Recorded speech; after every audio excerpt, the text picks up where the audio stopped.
Bonjour. On a vu la structure d'un programme C et les principales structures de commande. On va parler maintenant des types de données, 8, 16, 32 bits, et qui s'appliquent aux variables et aux tableaux. Revenons d'abord à la structure du microcontrôleur. Donc on a vu le bus 8 bits, l'unité arithmétique, les registres, et si on a une structure 8 bits, on peut très bien, au niveau des variables, prendre plusieurs mots successifs pour avoir par exemple 32 bits, et au niveau du calcul, couper le mot 32 bits en tranches et puis faire plusieurs opérations successives pour une opération 32 bits. Alors évidemment, actuellement, les transistors se sont miniaturisés et on parle de processeurs 16 et 32 bits. Le bus est plus large, les registres sont plus longs, l'unité arithmétique est à la bonne largeur, les variables aussi. Et si maintenant on veut travailler avec 8 bits, on va utiliser une partie des variables et des mémoires. Et vu du C, cela ne nous concerne pas. Simplement, le compilateur aura plus de travail pour couper les mots en morceaux ou ignorer certaines parties de l'information. Donc on va travailler fonctionnellement avec des types de données. Le plus simple, c'est un type 1 bit, vrai, faux. C'est celui qu'on trouve dans des comparaisons, qu'on appelle le type booléen, qui évidemment, étant donné qu'on n'a pas des bascules qui traînent un peu partout dans le processeur, on a des mots binaires. Les variables booléennes, que l'on déclarera jamais en fait, sont représentées sous forme d'un 0 pour faux et puis d'un différent 0 pour vrai. En général, on prend la valeur 1, mais des opérations peuvent très bien conduire à des valeurs différentes qui seront considérées comme vraies. Alors, pour les calculs, la représentation de l'information, on utilise le mot byte. 8 bits, on l'a déjà vu, une valeur entre 0 et 255, que l'on peut représenter sous forme d'un cercle. Si on incrémente et qu'on déborde, on recommence, ça vous avez vu. Et puis maintenant, au niveau des applications, on va déclarer le type byte. Là, je veux clignoter un certain nombre de fois. Et je vais faire une boucle for dans lequel il me faudra un compteur, la variable i. Et tant que je n'ai pas atteint mon nombre de clignotements, je vais faire mon petit clignotement ici et incrémenter le compteur pour cette condition. Alors le type char a été défini historiquement pour représenter des caractères qui sont entre 0 et 127. Et pour une raison surprenante qui peut dépendre encore du compilateur, il est considéré comme signé. Et c'est parfois prudent d'écrire sign char. Et puis pour un byte, unsigned char. Donc voilà, alors la représentation peut se faire aussi sur un cercle, avec les nombres négatifs qui sont sur cette moitié du cercle. Et c'est au niveau de la transition ici que l'additionneur pourra signaler des erreurs, mais votre programme, sauf programmation assez astucieuse, ne se préoccupe pas du tout de ce genre de dépassement de capacité qui sont très difficiles à bien gérer. Alors, un petit quiz pour voir si vous avez bien compris. Je définis un quart SS, donc un nombre 8 bits signé qui vaut 200, un nombre 8 bits non signé qui vaut 200 également, et je me trouve dans une instruction avec un if, est-ce que SS est identique à BB, est-ce que cette expression est vraie ou fausse? Alors voilà les réponses possibles. Réfléchissez un instant.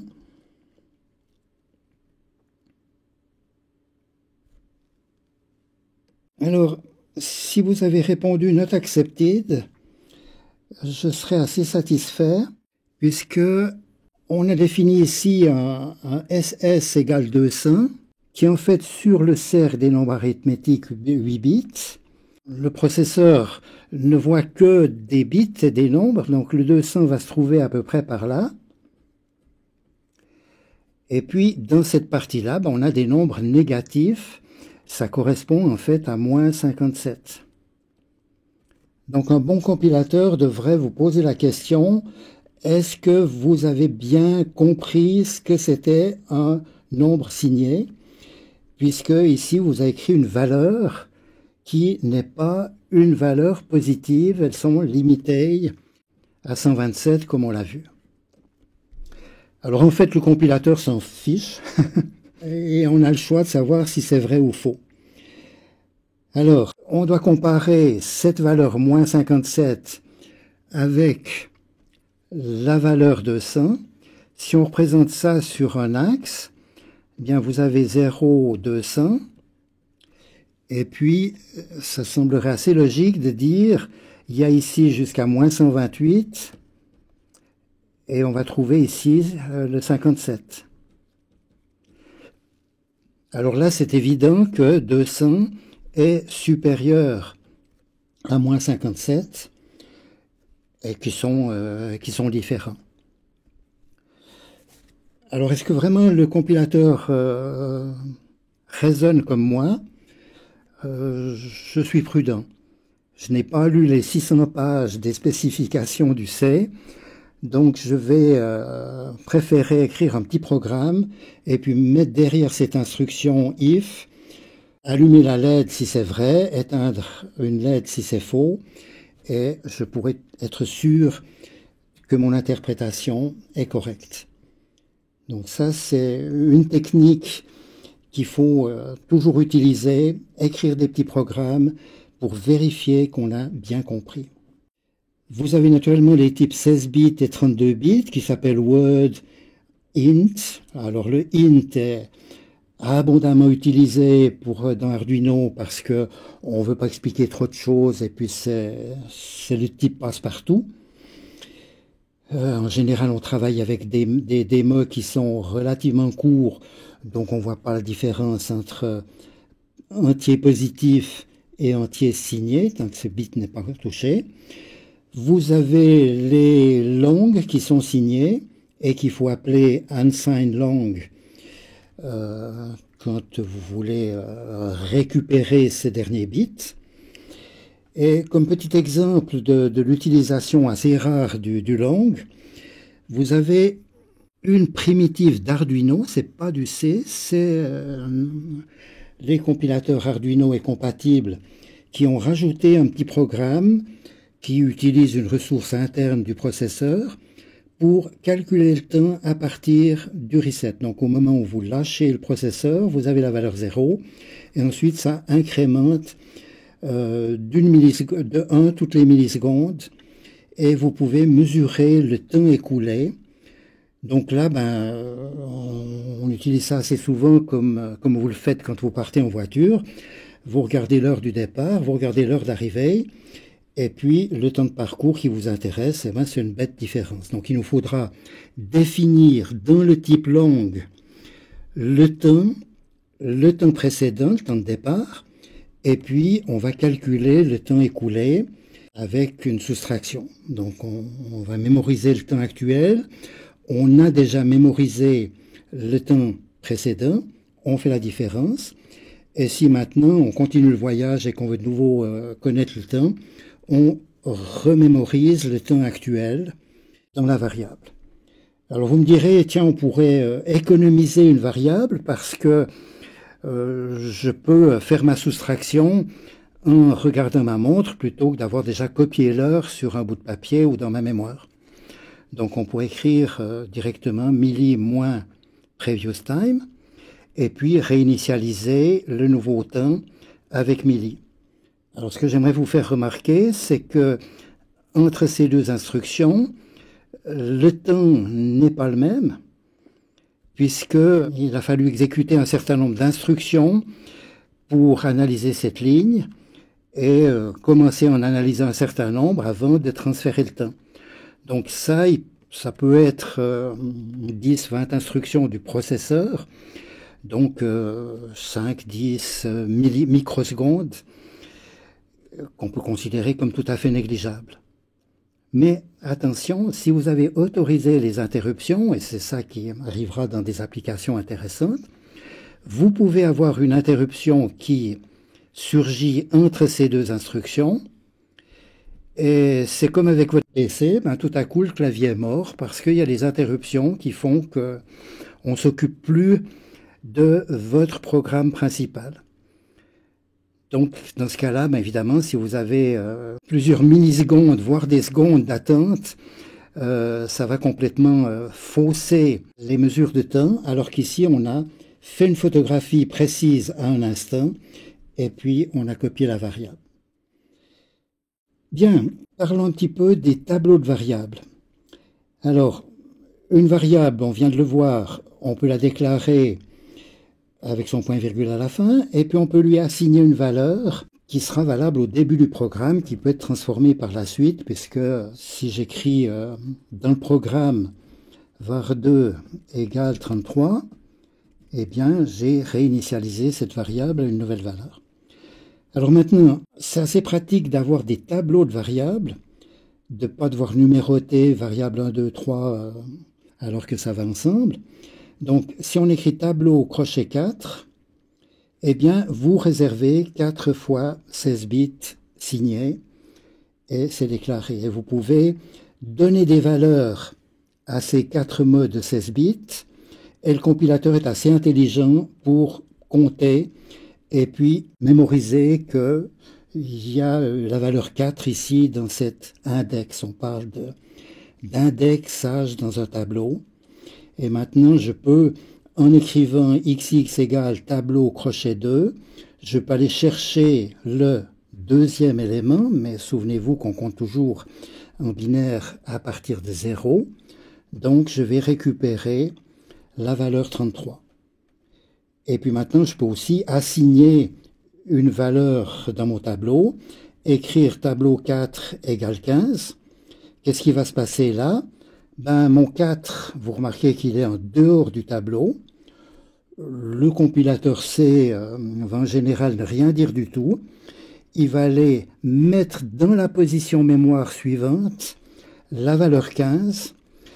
Il va peut-être écraser une variable que vous utilisez dans le programme et ça sera une merveilleuse plantée. Donc, ce n'est pas conseillé de le faire, mais c'est facile à surveiller. Application pour un tableau, on veut jouer quelques notes et puis on va mettre ces notes dans un tableau pour dire si je veux un Ré, la fréquence est de 247 Hz. Alors en fait, ce qu'on devra programmer, c'est une période puisqu'il faudra attirer le haut-parleur, la membrane du haut-parleur, la relâcher et faire ça avec une période que l'on peut déterminer à partir de la fréquence. Alors, devoir chaque fois calculer cette période est absurde, même si le temps était raisonable. Il nous faut faire un tableau, autant mettre dans ce tableau directement les périodes. Et on a donné un nom explicite, les périodes des notes Do, Ré, Mi, Fa, qui vont se trouver dans les positions 0, 1, 2, 3. Donc maintenant, je peux définir mon tableau en disant c'est un nombre entier, période note, j'ai 4 notes que j'ai calculées, et puis je peux maintenant faire une boucle for, puisqu'il faudra que je répète beaucoup de fois cette période qui dure 4 millisecondes, pardon, là mon tableau est en microsecondes, pour avoir une note que l'on peut entendre pendant une seconde ou moins. Donc on va faire un compteur qui va travailler avec la demi-période et puis pour changer l'état du haut-parleur. Alors de nouveau, il y a deux choses qui devraient vous choquer. Il y a le petit point-virgule, ça c'est traditionnel. Et puis il y a surtout ce 1 qui est là, alors que ce que je voudrais, c'est avoir quelque chose, un nom explicite qui me dit de quoi il s'agit. Donc ça, c'est facile de faire un define et puis de dire define ré 1. Et il y a une facilité d'Arduino, du C, qui est une énumération. Le nom n'est pas essentiel, mais j'ai mon énumération ici. J'ai donné une équivalence entre des noms que je comprends et des numéros d'ordre que mon processeur va comprendre. Pourquoi est-ce que j'ai écrit do o? C'est à cause du do while, hein, c'est un mot réservé par le C, et vous le voyez à l'éditeur, il est coloré alors que les noms que vous définissez vous-même ne sont pas colorés. Donc si vous définissez, si vous mettez do là-dedans, vous aurez un message d'erreur naturellement. Bien, autre application qui est souvent documentée sur Internet, vous voulez allumer un affichage, 7 segments, c'est le nom habituel de ces segments, et là vous trouvez comme exemple de programmation, il faut commencer par dire que les pins sur lesquels le processeur est câblé sont sortis. Alors les pins 2, 3, 4 jusqu'à 9 dans l'ordre sont utilisés et sont programmés en sortie. Et puis là, je me souviens plus du commentaire qu'il y avait avant, mais je devine que le A est câblé sur la pin 2, le B sur la pin 3, ça semblerait assez logique. Et évidemment, je préférais que ça soit documenté un petit peu mieux, qu'on dise define segment A sur la pin 2, segment B sur la pin 3, comme ça on sait exactement ce qui a été câblé. Et maintenant, puisqu'on vient de parler des tableaux de données, là ça me fait vraiment penser à un tableau. Et puis je vais le définir en disant c'est mes numéros de pin, segment A, segment B, segment 3. Donc j'ai défini ici 2, 3, 4, mais je reconnais de quoi il s'agit. Ça me fait un tableau de 7. Et puis maintenant, je peux écrire une boucle for en disant je pars avec i égale 0 et j'écris pin mode, pin de 0 output. Pin de 0, ça veut dire que je vais chercher dans ce tableau le segment A qui a été défini comme étant la pin numéro 2. Donc j'exécute exactement cette instruction avec pin mode, pin crochet 0, output. Et puis évidemment avec la boucle for, je prends 1, je prends 2, je prends 3. L'ordre, les numéros de pin n'ont pas du tout besoin d'être dans un ordre croissant. J'ai défini ici mes pins qui peuvent être absolument quelconques. Donc voilà une écriture qui est beaucoup plus élégante. Et on peut aller plus loin. Parce que j'ai défini mes pins, je peux définir le digit 7 comme étant un tableau. Dans ce tableau, j'ai A, B, C qui sont actifs, allumés. Ça ne veut pas dire que je vais mettre un 5 volts ou un 0 volts, c'est un autre niveau qu'on réfléchira à ça. Et puis, j'ai ensuite là des segments qui sont éteints. Et puis maintenant, pour allumer ce digit, je peux faire une petite boucle for, où au lieu de faire du pin mode comme tout à l'heure, je vais faire un digital write pour dire, dans la pin numéro 0 par exemple, je vais mettre l'état du segment 0. Donc on retrouve le i ici, mais une fois on prend dans un tableau, une fois dans l'autre. Alors maintenant, accrochez vos ceintures, parce que je vais définir un tableau bidimensionnel. J'ai 10 digits à représenter, et dans chaque digit, j'ai 8 bits. Donc voilà mon tableau, vous reconnaissez le 7, il est là. Là, je l'ai défini comme un seul élément, mais maintenant, je peux l'indexer, et puis je pourrais venir, avec un programme adéquat, sélectionner le 7, qui sera une variable qui vaut 7, et puis balayer pour afficher. Donc là, j'ai fait un petit programme qui affiche les chiffres dans l'ordre. For, ça sera le compteur de chiffres. On termine par un délai d'une seconde. Comme ça, on verra 0, 1, 2, 3 affichés pendant une seconde. Et puis, on a une deuxième for boucle à l'intérieur qui va balayer les segments ici pour les mettre à 1 ou à 0. Et ça, c'est le digital write qui agit sur des bits. Il y a d'autres façons d'agir sur des bits, on les verra, qui sont compatibles avec le C, ça c'est compatible avec Arduino. Mais ça nous donne une écriture assez élégante dans le fond, où on va balayer la bonne ligne du tableau. Et étant donné qu'on a une deuxième boucle for, on va afficher tous les chiffres successifs. Il y a apparemment une petite erreur qui est, vous reconnaissez, c'est qu'ici j'ai oublié qu'il y avait 10 chiffres, de 0 jusqu'à 9, donc il faut que je mette un 10 ici. Je reviens sur cette table qui permet d'afficher les digits des chiffres de 0 à 9.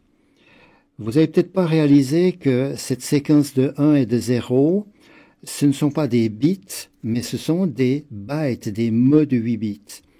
Donc cette table prend 8 fois 10 positions en mémoire, 80 bytes, et si sans réfléchir, vous écrivez int ici, eh bien vous aurez 160 bytes utilisés en mémoire. Donc c'est clair qu'on va éviter de programmer comme cela. On verra comment supprimer en fait les virgules, avoir un seul mot de 8 bits pour chaque digit, appliquer ces bits directement sur les segments et être beaucoup plus efficace. Alors encore une chose, en écrivant byte digit ou int digit, vous réservez de la place en mémoire variable. Si vous précisez const, eh bien, vous allez définir des constantes, et c'est clair qu'on ne va pas s'amuser à modifier des segments pendant l'exécution. Donc, en écrivant const, cette information va passer dans l'espace programme, qui a 10 fois plus de place que l'espace des variables, et c'est la façon la plus efficace de procéder, déclarer const toutes les fois que vous avez des constantes. Donc vous voyez que le C permet des écritures qui sont tout à fait compactes et intéressantes, et puis c'est ce que l'on va continuer à découvrir en interagissant avec différents types de matériel.